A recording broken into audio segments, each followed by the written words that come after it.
Estamos juntos aqui para o nosso terceiro encontro, estudando a carta que mudou o mundo, a Epístola aos Romanos, né? Você pode encontrar lá no nosso canal do YouTube, você vai ver a carta que mudou o mundo, que foi o primeiro encontro que nós fizemos. Você vai ver a segunda, por que ir a Roma, e hoje é a terceiro encontro que nós estamos meditando nessa palavra maravilhosa da Epístola aos Romanos. Hoje nós vamos falar viva por meio da fé, né? Viva pela fé, que é tão importante para um cristão. Não só isso, nós temos 131 vídeos com esse, que está sendo gravado hoje, que estão no nosso canal lá da Igreja Batista Palavra da Graça. Eu convido você a entrar, a se inscrever, a deixar seu comentário, compartilhar, para que esses vídeos alcancem cada vez mais pessoas que têm sede da Palavra de Deus. Amém? Então vamos lá. Romanos 1, vamos ler do 14 ao 17. Diz assim o apóstolo Paulo: sou devedor tanto a gregos como a bárbaros, tanto a sábios como a ignorantes. Por isso estou disposto a pregar o evangelho também a vocês que estão em Roma. Não me envergonho do evangelho, porque é o poder de Deus para a salvação de todo aquele que crê, primeiro do judeu, depois do grego. Pois no evangelho é revelada a justiça de Deus, uma justiça que, do princípio ao fim, é pela fé. Como está escrito, o justo viverá pela fé. Coisa fantástica, fantástico. Ele começa falando no verso 14, nós falamos isso no nosso segundo vídeo, né, sobre a Epístola aos Romanos. Ele fala, sou devedor. E eu queria falar um pouquinho mais sobre dívidas, né? Existem dois tipos de dívidas, você pode pensar assim, que a Bíblia aborda. Ela aborda o empréstimo material, o empréstimo simples, né? Fala lá que nós, no livro de Provérbios, tem várias advertências, que nós não deveremos contrair dívidas, que nós não deveremos ser fiadores de dívidas. E o que fica claro, né, é aquilo que Jesus falou. Sim, sim e não, não. Vamos ver por quê. O primeiro tipo de dívida, então, é um empréstimo simples, um empréstimo que você pega e que você tem que devolver. Sempre você tem que devolver um empréstimo. Porque senão você se submete a uma lei de justiça. Ou lei espiritual ou lei dos homens. Vai entrar em ação. E a Bíblia fala que as dívidas, elas têm o mesmo valor de um voto e de um juramento. A Bíblia até aconselha você a não jurar por nada, e nem fazer votos. Porque essa violação, qualquer violação de promessas, de dívidas, acarreta um efeito no reino espiritual. Por isso que Jesus falou, a sua palavra deve ser sim, sim e não, não. O que disso passar vem do maligno. O que Jesus está querendo dizer com isso? Né? Que quando nós fazemos votos, fazemos juramentos e não cumprimos isso, nós estamos prestando um serviço a espíritos malignos que acabam encontrando legalidade para atuar nas nossas vidas. E a Bíblia tem alguns exemplos muito claros disso. Lá no livro de Reis, nós temos a história com o que aconteceu de Saul com um povo que vivia ali perto de Jerusalém, os gibeonitas.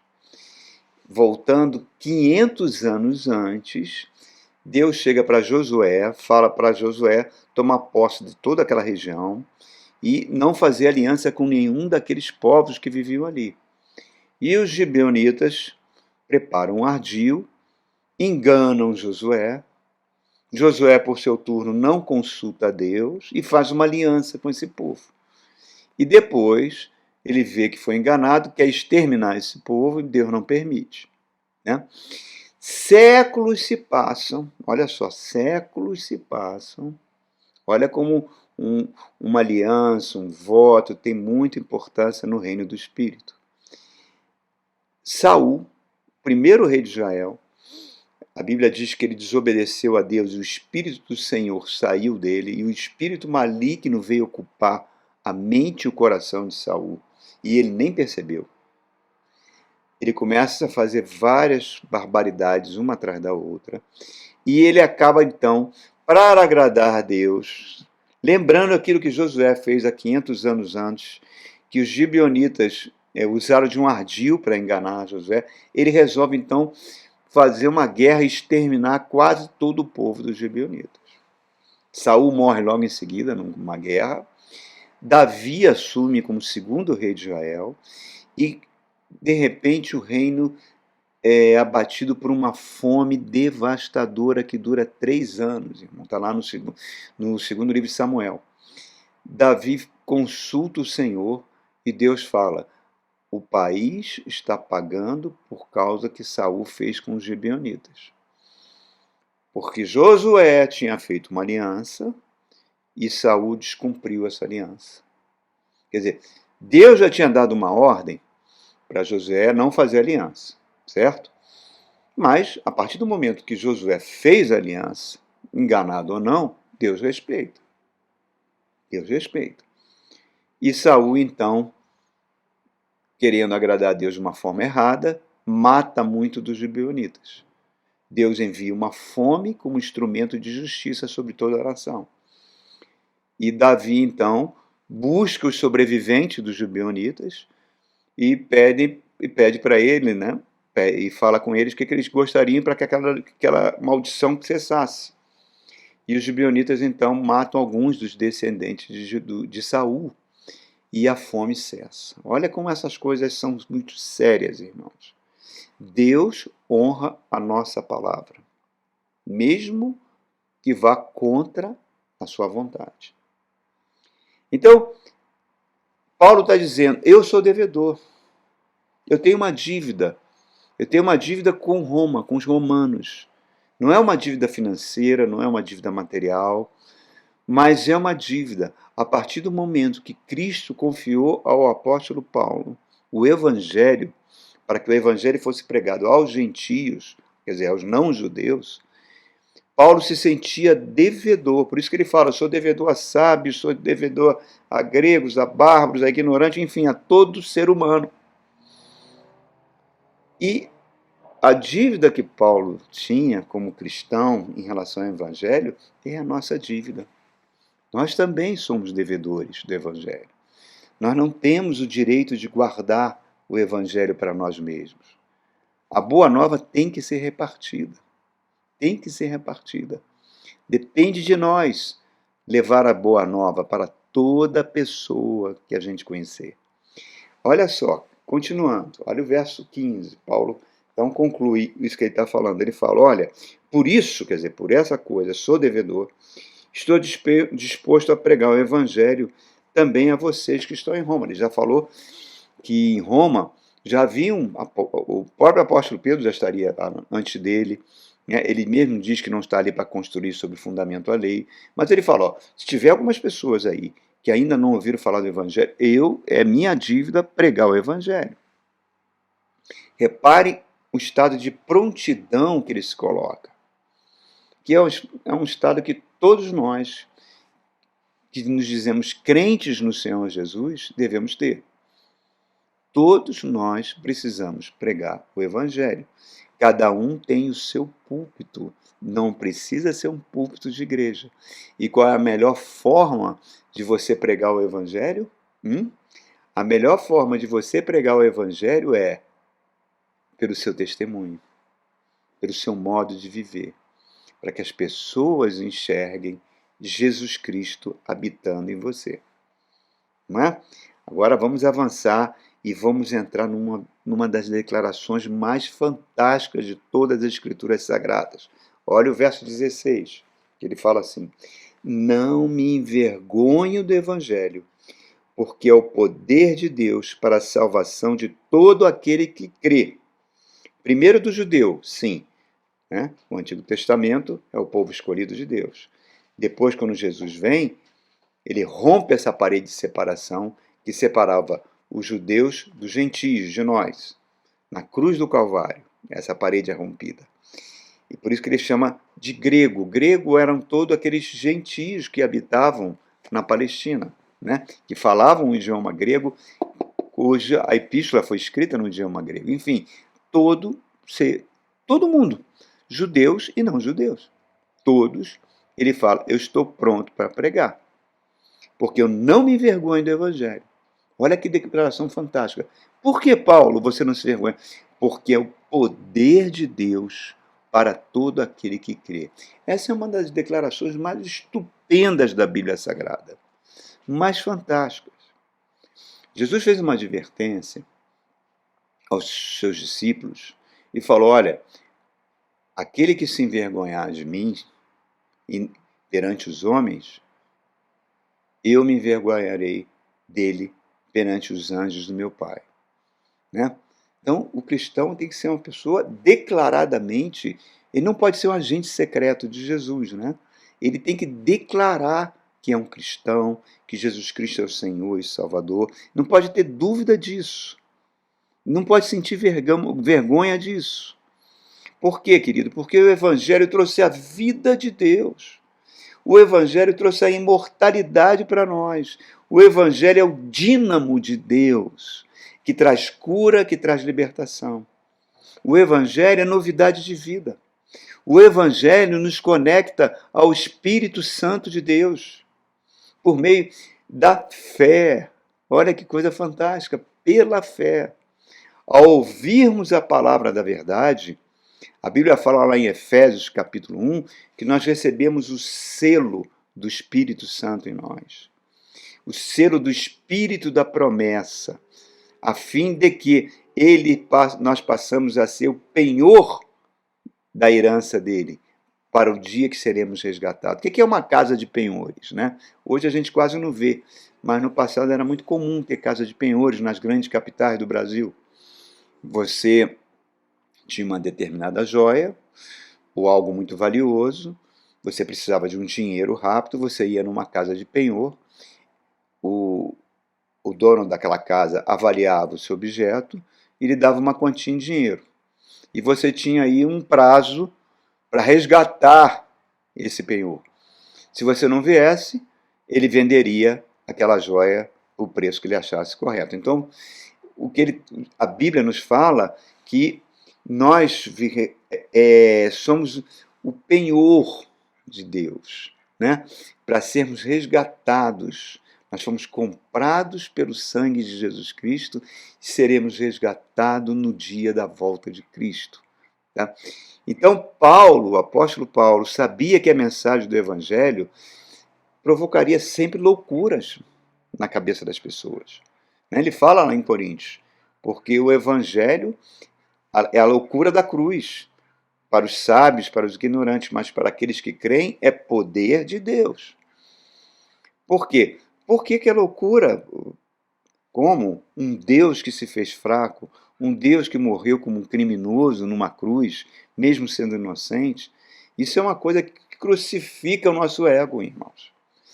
Crucifica qualquer autorrealização humana, qualquer autoindulgência humana. Né? As trevas não têm como resistir ao poder do Evangelho. Jesus mesmo falou, pisarão serpentes e escorpiões. Ele não está falando do animal em si, ele está falando de espíritos malignos que governam esse mundo que a gente habita, príncipes desse mundo tenebroso. E o Evangelho nos dá o poder para enfrentá-los. Eles não têm poder para nos atingir. Isso eu me lembro de uma história de um pastor muito simples. Ele tinha duas profissões, ele era pedreiro, estava chegando de uma obra, cansado, ele morava numa favela lá do Rio de Janeiro. Quando ele chegou lá na sua casinha humilde, lá no morro, era muito tarde, estava muito cansado, e chegou um irmãozinho da igrejinha que ele congregava, que ele ministrava, e falou, pastor, o irmão tal está lá endemoniado, quebrando a casa toda. Dá um pulinho lá. E ele foi, cansado. Quando ele viu o rapaz endemoniado, ele falou, Satanás, eu estou muito cansado para gastar saliva com você. Então eu vou dar uma cusparada em você e você vai sair dessa vida agora. E foi isso que ele fez. Ele deu uma cusparada e falou: sai em nome de Jesus. E o demônio lançou aquela pessoa no chão e aquela pessoa foi liberta, completamente liberta. Então isso mostra, irmão, é o poder de Deus, o Evangelho. Por isso que o nosso testemunho é fundamental, fundamental, para que as pessoas sintam sede de Deus, olhando para o nosso viver. Nós temos que ser aquelas pessoas, antes de Jesus Cristo entrar na minha vida, eu era desse jeito. Hoje eu até me envergonho das coisas que eu fazia. Agora eu sou assim. Eu sou uma nova criatura, eu não sei o que aconteceu. O poder de Deus entrou em mim. Não depende de nenhum esforço meu, moral ou ético, para querer melhorar. Eu fui transformado. Isso chama-se o poder da ressurreição atuando em nós. Às vezes nós passamos por tentações que nós não temos forças para vencer. Mas lembrando que nós estamos crucificados com Cristo. E as tentações não irão nos derrubar. Então o Evangelho é a própria pessoa do Cristo, que é oferecido por Deus e recebido por nós em nosso coração. A mente humana não consegue entender o poder do Evangelho. Esse poder que passou a habitar em nós pela presença do Espírito Santo. Isso é loucura para o homem natural. Uma vez, o Dr. Martin Lloyd-Jones, um pastor inglês aí da década de 40 e 50, escreve num livro dele que ele conta uma história que aconteceu no final do século XIX, início do século XX, em Londres. Havia um pregador, um homem de Deus chamado William Wilberforce, que era muito amigo de um jovem político brilhante, chamado William Pitt, conhecido como o Jovem, que foi o primeiro-ministro da Inglaterra mais jovem da história. E esse William Pitt era amigo desse pastor. E chegou na época um evangelista em Londres chamado Cecil, e ele convidou o William Pitt para assistir o culto dele. E ele foi, muito educadamente, ele ficou super feliz porque ele aceitou o convite. E o pastor William, à medida que o pastor Cecil pregava do púlpito, ele se emocionava, ele chorava, ele via a presença do Espírito Santo ali naquele momento, coisa fantástica. Mas olhou para o político, para o William Pitt, tão brilhante, tão inteligente. Ele falou: olha, eu não estou entendendo nada do que esse homem está falando. Nada. Quando acabou o culto, ele falou: não tenho a mínima ideia do que ele falou. E não entendo por que você chorou tanto com a pregação dele. Por quê, irmãos? Essas coisas não atuam no nível da mente. Atuam no nível do espírito humano. Jesus falou: as minhas palavras são espírito e vida. E concluindo essa mensagem no verso 17, olha que outro verso fantástico. Pois no Evangelho é revelada a justiça de Deus, uma justiça que, do princípio ao fim, é pela fé. Como está escrito, o meu justo viverá pela fé. Outra bomba lançada pelo apóstolo Paulo. O justo vive pela fé. Significa que todos os esforços humanos morrem para tentar obter algum tipo de vantagem em relação a Deus. Morre toda a lei humana, toda a lei de Moisés, tudo isso morre. Por quê? Essa revelação fantástica que o apóstolo Paulo também já tinha esboçado lá na carta aos Gálatas. Nós somos justificados, quer dizer, é um termo jurídico. Qualquer acusação, qualquer crime, qualquer coisa que seja lançada sobre nós, por meio da fé de Cristo, Deus nos perdoou. Podemos até pagar por esses crimes pela justiça dos homens, mas para Deus não existe mais nenhuma pena a ser cumprida. Fomos justificados. Isso sacudiu o mundo por séculos, irmãos. E sacode qualquer cristão que entenda, que entronize essa revelação que a Bíblia está trazendo. O que é a fé?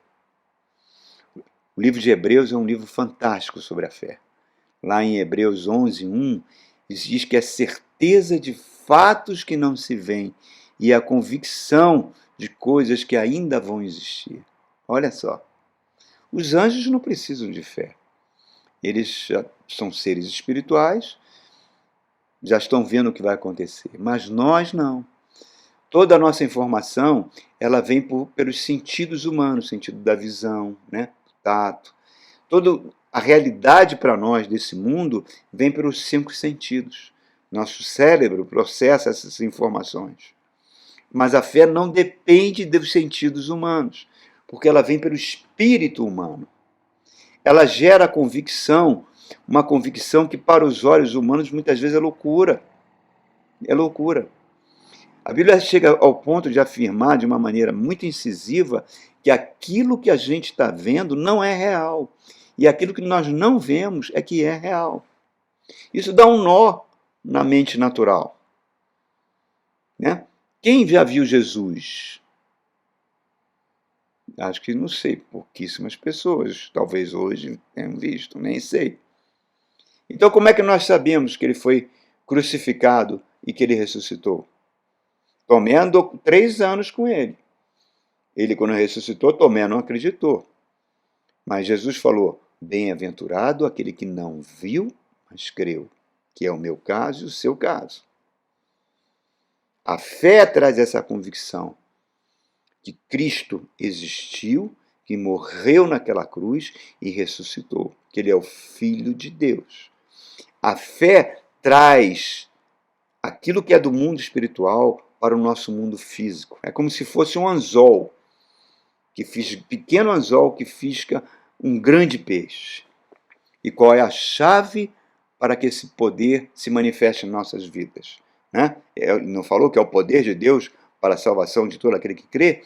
É a palavra de Deus.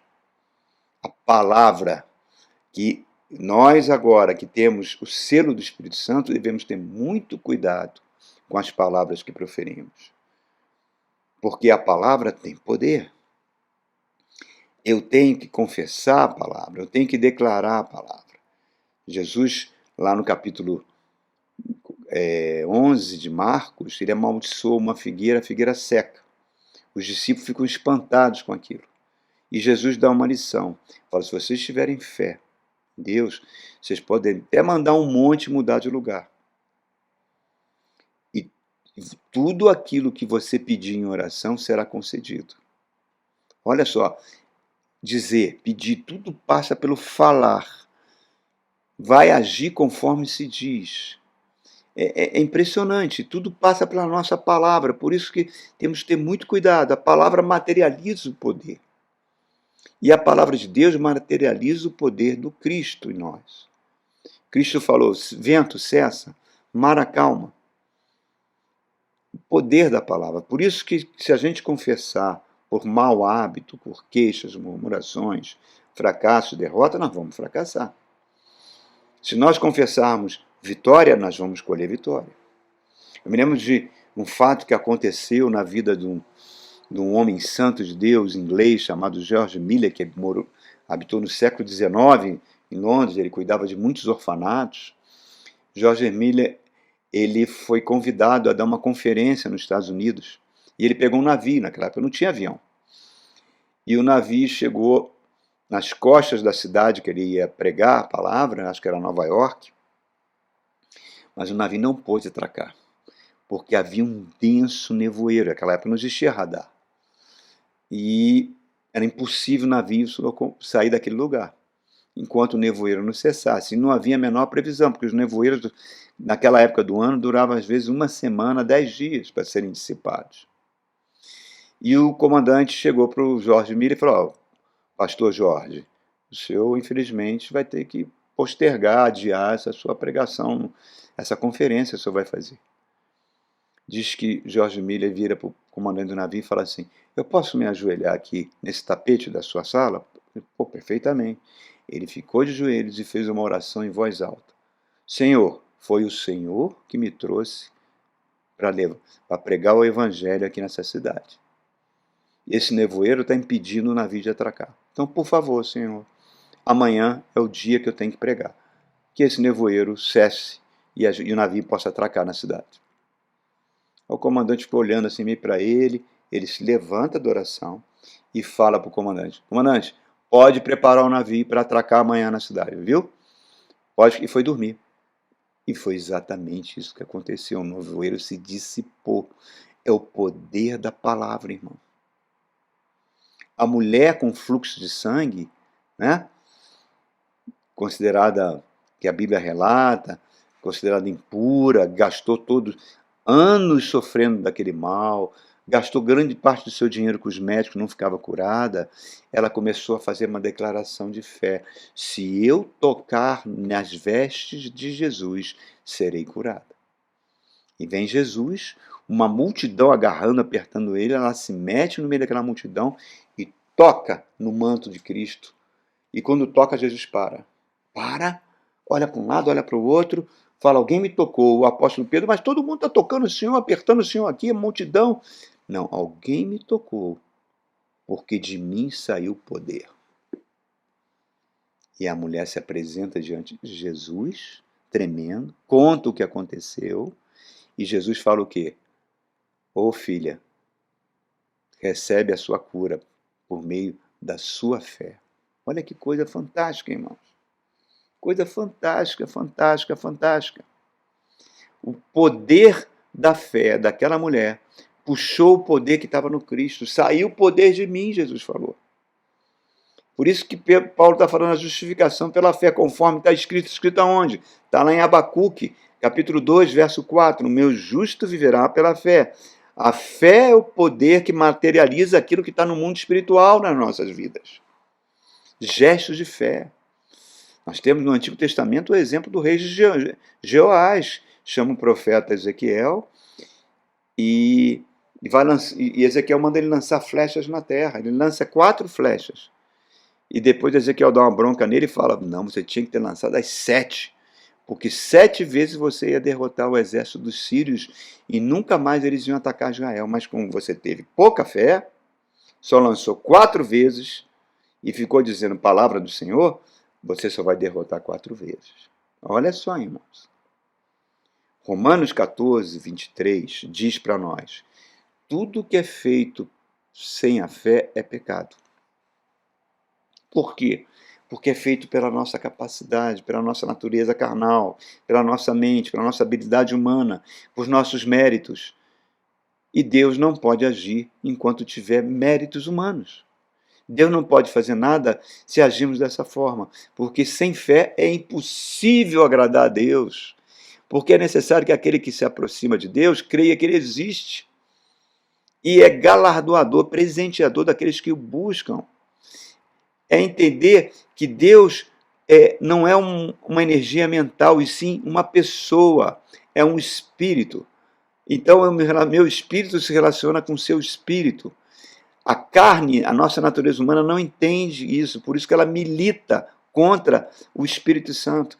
E o diabo e seus anjos demoníacos atuam na mente humana para que o homem sempre se afaste da palavra de Deus, para que a palavra não seja pregada, para que a fé não desenvolva no coração do homem e ele faça tudo pelos seus próprios méritos e capacidades.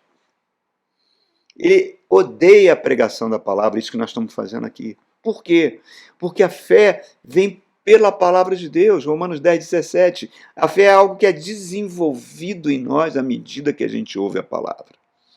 Não é por meio de oração, não é por meio de jejum, não é por meio de subir ao monte, fazer sacrifícios, campanha disso, campanha daquilo, congresso disso ou daquilo. Não, profecia não. É por meio da palavra de Deus, a palavra da fé. E eu concluo trazendo um aspecto que infelizmente é muito esquecido. É muito esquecido hoje em dia, e já de alguns anos. A fé, ela tem que provocar em nós o caráter do Cristo. É João Batista falando: convém que ele, Jesus, cresça e que eu diminua. Aquele que quer ser meu discípulo, negue-se a si mesmo. A fé vai na contramão do ego humano. Por isso ela foi tão deturpada pelo falso evangelho, o evangelho materialista, o evangelho capitalista, o evangelho de bens e riquezas, o evangelho de promoção de políticos. Isso não é evangelho. Isso não é a verdadeira fé. Como se fosse uma busca de coisas e poder. Não é assim. A fé, ela é algo que cresce em nossos corações, de fé em fé. E a gente só cresce por meio de patamares e provas que nós passamos e superamos, por meio da palavra que trabalha em nossos corações. Por isso, se você for no capítulo 11 de Hebreus, você vai ver um dos capítulos mais lindos da Bíblia, os heróis da fé. Né? Começa falando sobre Abel, que foi generoso na sua oferta a Deus, e diz que a oferta de Abel fala até os dias de hoje. Depois fala sobre a santidade de Enoque, um homem que andava com Deus e foi arrebatado aos céus. Depois fala da fé de Noé, que era única naquela geração. E Noé foi um tipo de salvador da humanidade, um tipo de Cristo, né? Porque ele salvou 8 pessoas, que garantiu que a humanidade prosseguisse existindo depois do dilúvio. Depois fala da fé de Abraão, que peregrinou em terra estranha em obediência a Deus. Fala a fé de Sara, uma anciã que tinha um útero que não tinha condições de engravidar, e ela engravida de Isaac, que vai ser o pai de nações, para gerar Isaac. E o próprio Abraão, pela fé, oferece Isaac em sacrifício. E Deus não permite que Isaac seja sacrificado, só queria testar a fé de Abraão. Fala da fé de Moisés, que recusou o poder político, as honras palacianas, quando viu alguém do seu povo sendo maltratado. E vai falando um atrás do outro, um atrás do outro. E vai dizendo ali que esses homens e mulheres enfrentaram zombaria, enfrentaram açoites, foram acorrentados, colocados em prisão, apedrejados, cerrados ao meio, que é o próprio profeta Isaías, que foi cerrado ao meio por Manassés, postos à prova, mortos à espada, errantes pelo mundo, vestidos de pelos em peles de animais, João Batista, Elias, necessitados, afligidos, maltratados, homens e mulheres que esse mundo não era digno deles. E fala que esses homens e mulheres, Deus não se envergonha de ser chamado de seu Deus. Essa é a verdadeira fé. A fé cristã, ela tem que formar o caráter de Cristo, irmão. A fé não é para congressos de vencedores. Que vencedores são esses? Congresso de vencedores neopentecostais. Que é isso? É uma fé que está produzindo pessoas que vão ganhar dinheiro, ficar ricas, ou uma fé que está produzindo homens e mulheres melhores, mais parecidos com Jesus, mais mansos, mais humildes, que o caráter de Cristo se revela? A verdadeira fé, irmãos, ela produz o caráter de Cristo. Por isso que essa carta aos Romanos é tão bela, tão bela. E esse verso é tão fantástico. Cabe a nós, de fé em fé, desenvolver a nossa fé, por meio da palavra de Deus, por meio das nossas atitudes e nosso bom testemunho. Amém? Que Deus abençoe ricamente a sua vida.